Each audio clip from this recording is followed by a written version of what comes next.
So I'm going to go through some genuine quality list collection methods with you that you can at least start off with.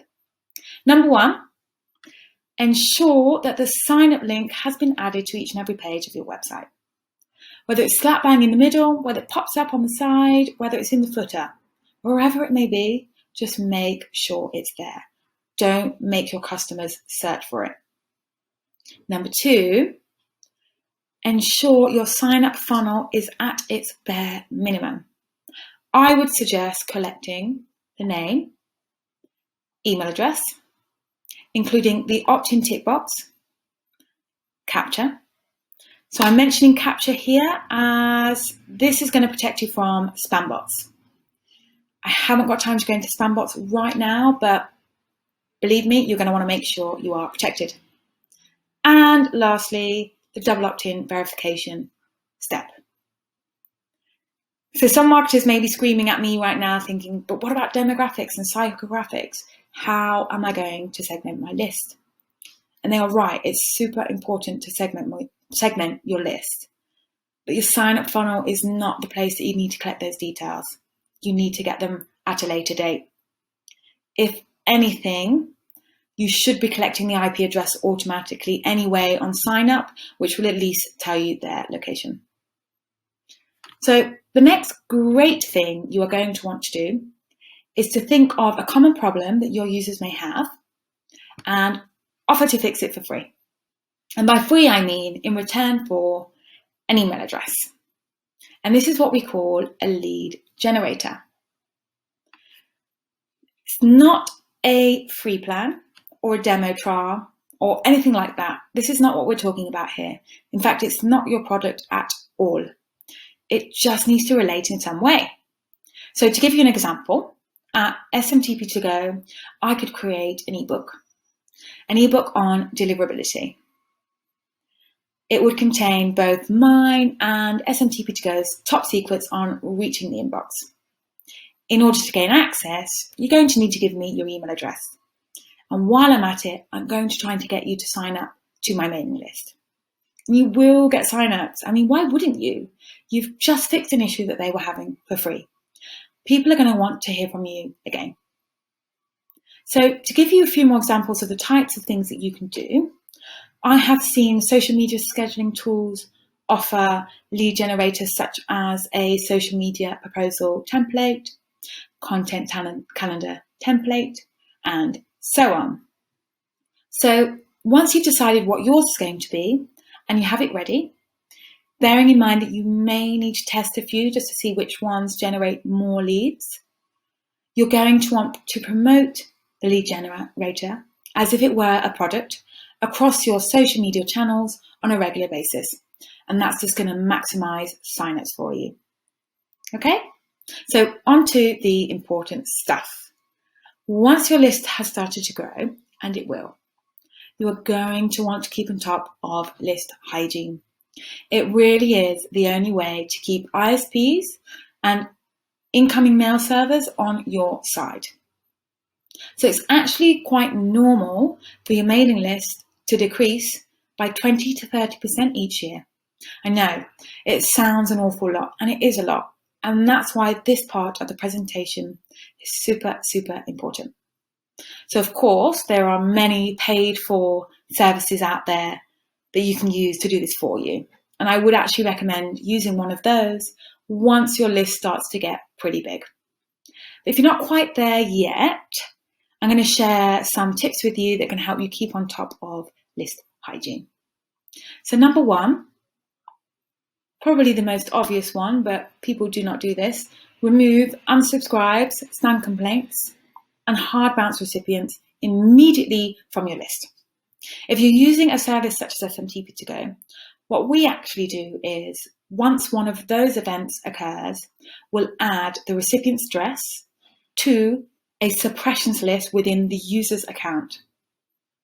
This then gives our users more time to check their reports, remove those recipients from their mailing list, or perhaps even address the issue at hand.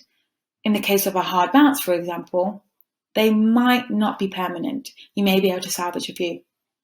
So if you don't have a suppressions feature in place, keep on top of your delivery reports and remove these recipients immediately from your mailing list.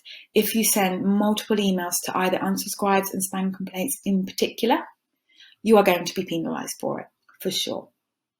So the next thing that you are going to want to do is to monitor engagement. So engagement can actually work toward or against your sender reputation. And it's actually very normal for your engagement rates to drop as you go along. Do not worry about it. But what you do need to worry about is keeping on top of it.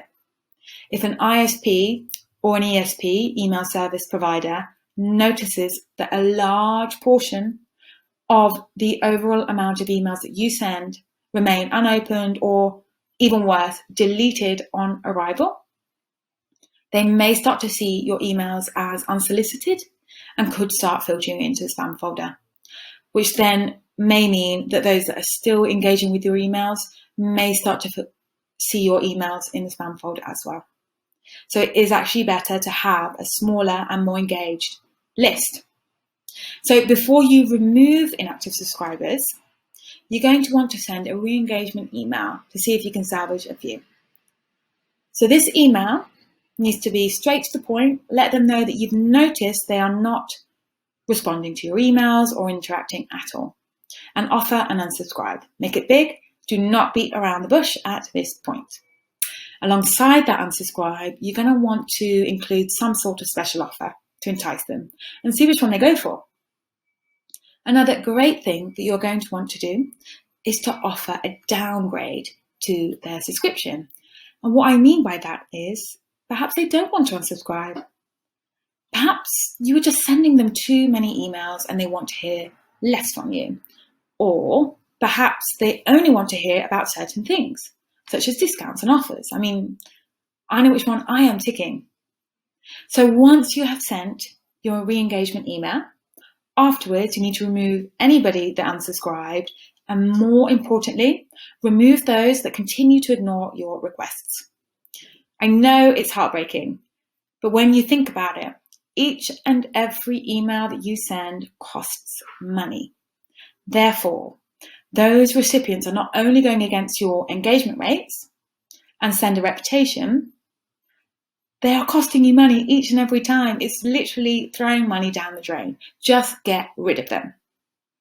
Lastly, back to my bin. So this is if you decided not to or perhaps couldn't use a double opt-in method. You are going to want to watch out for those obvious malformed email addresses. So many of them you won't know, like how could you possibly know? You'll have absolutely no idea. But some of them you will, such as somebody has left the L at the end of Gmail or Hotmail or similar. So do watch out for those. Secondly, and I'd like to remind you that this is when your list is still relatively small. It's a good idea to have a look through auto responses. So some of those auto replies may actually indicate that the email address is no longer in use, such as the person no longer works for the company anymore, or perhaps they themselves have created a second email address and are now redirecting all emails to that inbox. You never know. These email addresses may one day become a spam trap, and if anything, they are just adding to the number of people that are not engaging with your emails. Get rid of them. So, just to go over what I have been talking about today, in order to avoid spam traps and honeypots, stay away from purchased mailing lists and do not create a list yourself by taking email addresses from websites. Again, I'm going to mention that this includes LinkedIn. People do not like it. These traps are designed to catch spammers. So even one or two emails to either or is going to cause damage to your sender reputation. Use a double opt-in method where possible, because this is going to reduce the number of malformed email addresses that end up on your list. It does actually happen more than you perhaps would think. Keep on top of list hygiene, removing unsubscribes, spam complaints, hard bounce recipients, when they occur, and keeping on top of inactive subscribers, removing them each 6 to 1 year maximum. And of course, ensure that you follow best practices when it comes to building your list, such as lead generators, ensuring that the sign-up form is visible on each page of your website. Ensure that they don't miss it. Number 3, to ensure that the sign-up funnel is as short as possible so that you don't get drop-offs. And I'd say that is really about it. Although purchasing a list or not using best practices to create your list is easier and quicker, but I assure you it's going to be one of the worst things that you do when it comes to sender reputation. Thank you.